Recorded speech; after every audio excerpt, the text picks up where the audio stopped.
તો આ કમોસમી વરસાદે સુરત જિલ્લામાં ડાંગર પકવતા ખેડૂતોને બરબાદ કર્યા છે।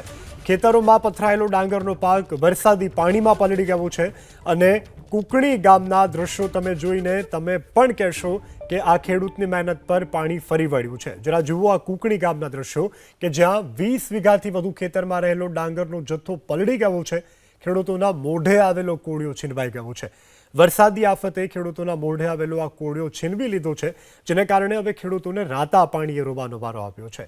ખેડૂતોએ નુકસાનીનું વળતર ચૂકવવાની સરકાર સમક્ષ માંગ કરી છે।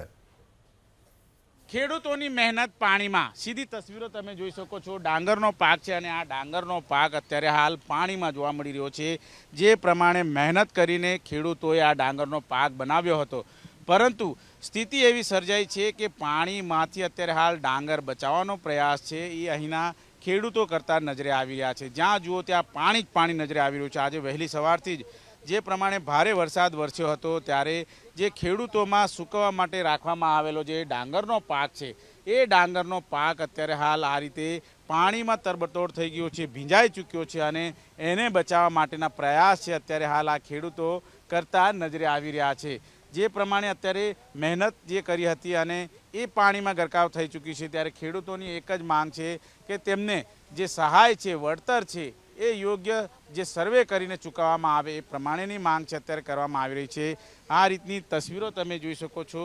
જે ડાંગરનો પાક છે આ તસવીરો જોઈ શકાય। આ રીતે જ્યારે જે પાણી નીતરતું હાલતમાં અત્યારે હાલ આ રીતે જોવા મળી રહી છે, ત્યારે આ ડાંગરનો પાક છે એ ખેડૂતો કહી રહ્યા છે તે મુજબ 2 નંબર અને 3 નંબરમાં જાય એવી શક્યતા છે। આ જોઈ શકાય છે જે રીતે પાણી છે અને પાણીની અંદર આ ડાંગર અત્યારે હાલ ડૂબેલું જોવા મળી રહ્યું છે।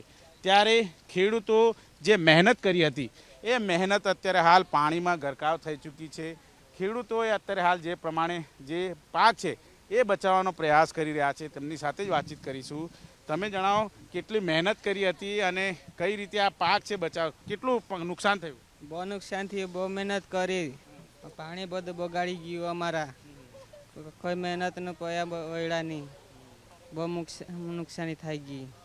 બહુ નુકસાની થઈ છે એ પ્રમાણેની વાત છે અત્યારે કરવામાં આવી રહ્યું છે। ત્યારે ખેડૂતો જે પ્રમાણે અત્યારે હાલ જોઈ શકાય છે આ તગારામાંથી ભાત અને પાણી બંને અત્યારે હાલ જોવા મળી રહ્યું છે। ત્યારે ખેડૂતોની એક જ માંગ છે કે આ બાબતે યોગ્ય સર્વે કરવામાં આવે અને યોગ્ય સર્વે કરીને જે પાકનું નુકસાન છે એ વળતર ચૂકવવામાં આવે તેવી માંગ અત્યારે કરવામાં આવી છે। કેમેરામેન પ્રદીપ સાથે ધનરાજ બાગલે, એબીપી અસ્મિતા, સુરત।